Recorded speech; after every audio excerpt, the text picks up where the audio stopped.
इस दुनिया का सबसे कॉम्प्लेक्स क्रिएचर ह्यूमन बीइंग है। इंसान से ज़्यादा कॉम्प्लेक्स अभी तक कुछ नहीं है। जो क्रिएचर्स हैं बहुत सिंपल है, नेचर के रूल्स को फॉलो करते हैं।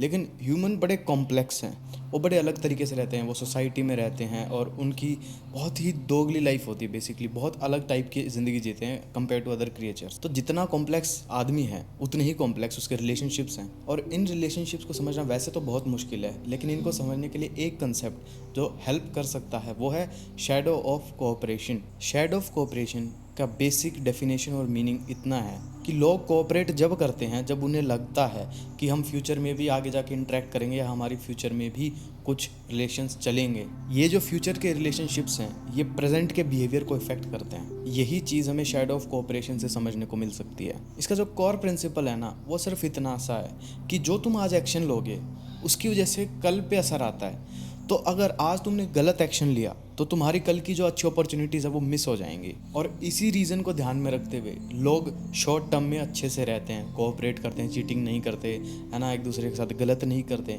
क्योंकि उन्हें दिखता है कि मुझे ये रिलेशन लॉन्ग टर्म मेंटेन करना है। वो छोटे प्रेजेंट के स्मॉल गेंस के लिए कि आज थोड़ा फ़ायदा निकालूँ, आज जल्दी से निचोड़ लूँ, उसके लिए वो लॉन्ग टर्म रिलेशनशिप को ख़राब नहीं करते। इसलिए वो कभी भी घटिया हरकत नहीं करते हैं और ऐसे रिलेशनशिप्स लॉन्ग टर्म चलते हैं। इसलिए तुम ध्यान से देखना कभी भी लाइफ में, अगर कोई इंसान तुम्हारी रिस्पेक्ट नहीं करता है या तुम्हारे से बदतमीज़ी से बात करता है या तुम्हें ऐसा लग रहा है कि ये मेरा बहुत ही ज़्यादा यूज़ किया जा रहा है, तो समझ लेना उस इंसान को इतना पता है कि भाई ये रिलेशन मेरा लॉन्ग टर्म में नहीं टिकने वाला, ना ये चलेगा, ना मुझे चलाना है।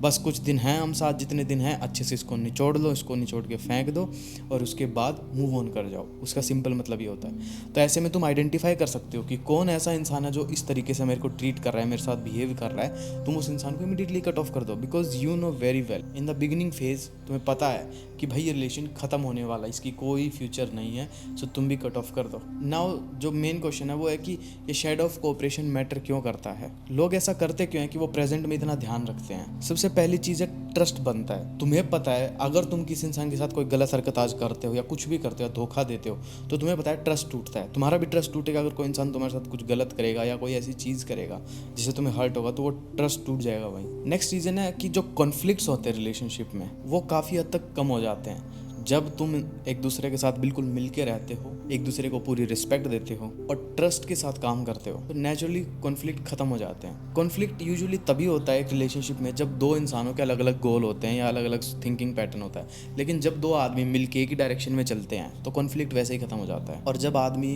एकदम बढ़िया तरीके से एक दूसरे के साथ रहेंगे और तरीके से पेश आएंगे, बिकॉज उन्हें पता है कि लॉन्ग टर्म रिलेशन रखना है, तो ऐसे में जो रिलेशन है वो काफ़ी फेयर रहेगा, कोई किसी के साथ चीटिंग नहीं करेगा। और जब एक दूसरे को अच्छे से ट्रीट करेंगे तो म्यूचुअल रिस्पेक्ट भी रहती है नेचुरली। यार तुम्हारी कोई रिस्पेक्ट करेगा, तुम्हारे साथ अच्छे से रहेगा तो तुम भी उसकी रिस्पेक्ट करोगे। ऐसा तो हो नहीं सकता कोई तुम्हें प्यार से बोल रहा है, तुम्हारे साथ अच्छे से रहे, तुम उसको गाली दोगे, ऐसा तो हो नहीं सकता। Because respect is a give and take. तुम जितना दोगे उतना ही तुम्हें वापस मिल जाएगी। तुम डिसरिस्पेक्ट करोगे, सामने वाले इंसान डिसरिस्पेक्ट करेगा। ऑल्सो जब आदमी इस चीज़ को ध्यान रखता है कि मेरा फ्यूचर टिका है आज के एक्शंस पे, तो वो अपने प्रेजेंट एक्शन को जब सुधारेगा तो ऐसे में बहुत स्टेबल रिलेशन बनते हैं, क्योंकि वो प्रेजेंट को बिल्कुल फोकस में रखेगा, वो प्रेजेंट को कभी खराब नहीं करेगा, वो बिल्कुल ध्यान से एक्शन लेगा, वो कॉन्शियस रहेगा। और जो रिलेशन स्टेबल रहेगा वो नेचुरली लंबा तो चलेगा ही भाई। इस चीज़ का बेस्ट एग्जांपल है मैरिज। मैरिज कुछ नहीं है, बस एक रिलेशनशिप है, जो एक कॉन्ट्रैक्ट लगा लो।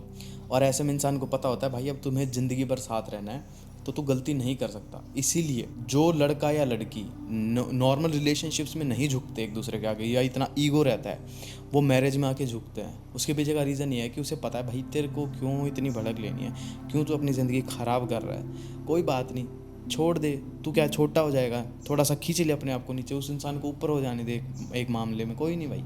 आर्ग्यूमेंट्स नहीं करते, उसके बाद छोड़ देते हैं कि भाई फालतू की चीज़ों पे ध्यान नहीं देते बाद में वो, because they know very well कि अगर आज तू बकवास करेगा तो फ्यूचर में जाके रिलेशनशिप और ख़राब होगा और उसे वो लंबा चलाना है। तो शैडो ऑफ कोऑपरेशन सबसे ज़्यादा अगर कहीं होती है तो वो मैरिज में होती है। और मैरिज में भी अगर तुम ध्यान से देखोगे ना तो इनिशियल फेज में नहीं होती है, सबसे ज़्यादा होती है जब बच्चे पैदा हो जाते हैं। उन्हें पता है कि भाई अब तुझे एक दूसरे की ज़रूरत पड़ेगी, दो पेरेंट के बिना बच्चा अकेले से नहीं पलेगा, तो फिर वो कोऑपरेट और ज़्यादा करते हैं। पहले तो मे भी वो ना भी करते हैं इतना, लेकिन उसके बाद ज़रूर करते हैं। और फिर वो यही रीज़न देते हैं एक दूसरे को कि बस ये बच्चे पालने हैं इसलिए मैं तेरे साथ हूँ, या फिर जो भी बोलते हैं वो एक दूसरे को कि बस बच्चे पालने हैं इसलिए वो अंदर अंदर रखते हैं कि भाई ठीक है नहीं बोलना, बच्चों का सवाल है, बच्चों की फ्यूचर का सवाल है। इसका एग्जाम्पल चाहे तुम बिजनेस में देख लो, जितनी भी वेल एस्टेब्लिश्ड बड़ी बड़ी कंपनियां हैं जो जिनको हम ब्रांड बोलते हैं कि ब्रांड वैल्यू है, वो ब्रांड वैल्यू क्या है? वो गुड फेथ बनाते कस्टमर्स में। आज वो कस्टमर्स को अच्छी चीज़ दे रहे हैं, बिल्कुल बेस्ट जितना वो दे सकते हैं उनके लिए। तो जब कस्टमर अपने पैसे जेब से निकाल के कुछ देगा और चीज़ लेगा, तो उसके बदले में उसको वैल्यू मिल रही है ना उन पैसे के बदले। तो अगर वो वैल्यू अच्छी होगी, यानी कि प्रोडक्ट अच्छा होगा, तो उस कस्टमर का उसके ऊपर ट्रस्ट बनेगा, तो वो लॉन्ग टर्म में बार बार जाके उसी के प्रोडक्ट खरीदेगा। लेकिन वही एक ब्रांड सिर्फ अपने प्रॉफिट के चक्कर में आके क्वालिटी घटा देता है, महंगे प्रोडक्ट्स चिपका देता है, चीप क्वालिटी के चिपका देता है, तो ऐसे में कस्टमर बहुत समझदार है, वो समझ जाएगा कि भाई ये मेरे साथ धोखा कर रहा है, इसके पास बिल्कुल नहीं जाऊँगा, इतना घटिया प्रोडक्ट दिया है, या फिर इसने बहुत अच्छा दिया और वो भी रीजनेबल प्राइस में, फिर तो मैं इसी के पास ही जाऊँ। तो बड़े बड़े ब्रांड्स अपनी क्वालिटी मेंटेन करते हैं जस्ट फॉर द रीज़न ताकि उनको वो कस्टमर्स वापस मिल सकें, वो फेथ बनाते हैं। तो इसीलिए बड़ी कंपनीज प्रेजेंट को वैल्यू देती हैं, आज वो अच्छी चीज़ देती हैं। चाहे तुम वर्क प्लेस में देख लो, तुम्हारे जो कोलीग्स हैं जो तुम्हारे साथ काम करते हैं, वो तुम्हारे साथ कोऑपरेट इसलिए करते हैं, उन्हें पता है आज तू इसकी मदद कर दे, कल तुझे ज़रूरत पड़ेगी ये तेरी मदद कर देगा। ऑल्सो उन्हें ये भी पता है कि तुम्हें साथ मिलकर काम करना है। अगर तुम्हारे डिसएग्रीमेंट्स हो गए, रिलेशनशिप ख़राब हो गया, तुम एक दूसरे से बात नहीं कर रहे हो, तो तुम काम नहीं कर पाओ। और कॉर्पोरेट वर्ल्ड में अगर साथ मिलकर काम नहीं कर सके, टीम वर्क नहीं है, ओह माय गॉड, नहीं चल सकता भाई काम, उसके बिना पॉसिबल ही नहीं है वो। ऐसे ही फ्रेंडशिप्स में एक दूसरे को फेवर देते हैं, एक दूसरे की हेल्प करते हैं, जो भी करते हैं वो इसलिए करते हैं, उन्हें पता है कि ये आगे जाके कहीं ना कहीं मेरे काम आएगा, मेरी मदद करेगा, वो भी एक्सपेक्ट करते हैं तुमसे। चाहे तुम इंटरनेशनल लेवल पे देख लो, कंपनीज आपस में बॉन्ड्स बनाती हैं, हाथ मिलाती हैं, दोस्तियाँ करती हैं, कॉन्ट्रैक्ट्स करती हैं और उनको फॉलो करती हैं, सिर्फ इसीलिए ताकि वो एक दूसरे को अगर कोऑपरेट करेंगे, हेल्प करेंगे, तो उन दोनों को म्यूचुअल बेनिफिट होगा, उनके रिलेशंस अच्छे होंगे, दो नेशंस साथ आएंगे उतना ही स्ट्रॉन्ग बन जाएंगे, क्योंकि फिर वो अपने रिसोर्सेज शेयर कर सकते हैं, वो अपनी आर्मीज़ को शेयर कर सकते हैं, वो अपनी लैंड एरिया को शेयर कर सकते हैं, वो अपनी वर्क लेबर को शेयर कर सकते हैं, बहुत कुछ, और वो ग्रो कर सकते हैं। अकेला आदमी इतना नहीं चल सकता जितना दो मिल के एक साथ चल सकते हैं। तो अब तक तुम्हें इसके बेनिफिट्स तो पता लग ही गए होगा, strong relationships, better team work, higher productivity, और ये सब मिला के लॉन्ग टर्म में सक्सेस होती है रिलेशनशिप में। और जब लोग साथ मिल के काम करेंगे तो इन जनरल भी वो सक्सीड करेंगे। अब ऐसा नहीं है कि सारी चीज़ें अच्छी होती है, नहीं, इसमें इसका नेगेटिव पार्ट भी है, इसकी डार्क साइड भी है, जो सेकंड पार्ट में डीप में कवर करेंगे। अभी जस्ट चैलेंजेस के अंदर तुम्हें बताता हूँ कि क्या प्रॉब्लम्स आती हैं इस चीज़ के अंदर। देखो, सबसे पहला है जब कोऑपरेशन कम होने लग जाती है, जब दूसरा आदमी कोऑपरेट नहीं करता है, तब तुम समझ जाना उसे पता लग चुका है कि अब फ्यूचर में कुछ नहीं होने वाला, या वो चाहता है कि अब इसके साथ कंटिन्यू फ्यूचर ना हो। जैसे मान लो तुम 4 साल कॉलेज पढ़ के आए या 3 साल, तुम्हारी जो भी ग्रेजुएशन थी या स्कूल था, पहले कॉलेज का एग्जाम्पल ले लेते हैं, ठीक है।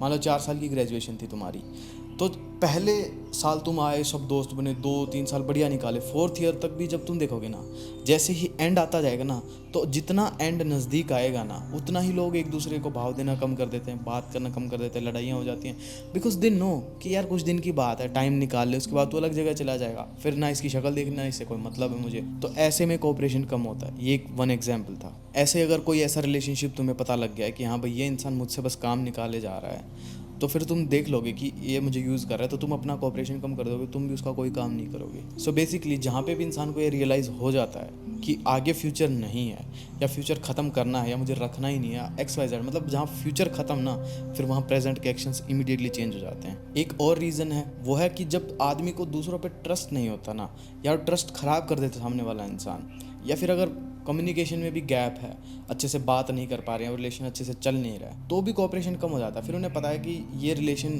अच्छा है नहीं, इसका कोई फ्यूचर है नहीं, तो वो फिर प्रेजेंट को ख़त्म कर देते हैं, बिकॉज दे नो कि फ्यूचर तो ख़त्म होने वाला है। तो इस चीज़ का कंक्लूजन इतना सा है, जब तक लोग ये एक्सपेक्ट करते हैं कि इसके साथ मेरा कोई फ्यूचर है, तब तक वो कोऑपरेट करते हैं। द मोमेंट उन्हें रियलाइज़ हो जाता है कि अब आगे कुछ नहीं होने वाला, वो कोऑपरेशन कम कर देते हैं, एफर्ट्स कम डालते हैं, और धीरे धीरे पीछे सरकते जाते हैं और उस रिलेशनशिप को ख़त्म कर देते हैं। ऐसे में जो चालाक लोग होते हैं, जो कनिंग लोग होते हैं, वो रिलेशन कभी सामने से ख़त्म नहीं करेंगे, लेकिन वो तुम्हारे साथ ऐसा व्यवहार कर देंगे, तुम्हारे को ऐसा ट्रीट कर देंगे कि तुम खुद मजबूर हो जाओगे उस रिलेशनशिप को तोड़ने के लिए, और फिर कहेंगे कि तुमने किया था मेरे साथ, मैंने तो कुछ नहीं किया। इतने घटिया लोग भी एग्जिस्ट करते हैं, यस बिल्कुल करते हैं। सो तुम इस चीज़ से अंदाज़ा लगा सकते हो इन चीज़ों को देख के कि कौन सा रिलेशन मेरा चलने वाला है, कौन सा नहीं चलने वाला। ये गेम थ्योरी का पार्ट है। गेम थ्योरी इज़ बेसिकली जिससे तुम फ्यूचर को प्रिडिक्ट करते हो कि आगे क्या होने वाला है। गेम थ्योरी बड़ी इंटरेस्टिंग लर्निंग है, मुझे जो जो चीज़ें अच्छे से समझ में आती हैं मैं उनके ऊपर वीडियो बना दूंगा, ट्राई करूंगा जितना मुझसे होगा। और ये एक ऐसा पार्ट था जो मुझे अच्छा लगा, जो मैं बताना चाहता था, इसलिए मैंने इसके ऊपर वीडियो बनाई। इससे तुम अपनी लाइफ के रिलेशनशिप्स को एसेस कर सकते हो। एक और पार्ट बनाऊंगा इसका जिसमें कुछ और चीज़ें इन डेप्थ कवर करेंगे वन बाय वन। उस वीडियो का फोकस मोर होने वाला है डार्कर साइड, बिकॉज रिलेशनशिप इतने स्मूथ नहीं चलते, इतने प्यारे तरीके से नहीं चलते। रिलेशन बहुत अलग तरीके से चलते हैं, आदमी बड़ा कनिंग है। तो उस वीडियो में थोड़ा बहुत कुछ कवर करने की कोशिश करेंगे उन चीज़ों को। सो खैर इस वीडियो में इतना ही था, इस वीडियो को यहीं ख़त्म कर देते हैं। तुम्हें किसी पर्टिकुलर टॉपिक पे वीडियो चाहिए तो तुम कमेंट डाउन कर देना, मैं बना दूंगा। और इस वीडियो को देखने के लिए तुम्हारा तहे दिल से शुक्रिया। Thank you for watching this video and see you in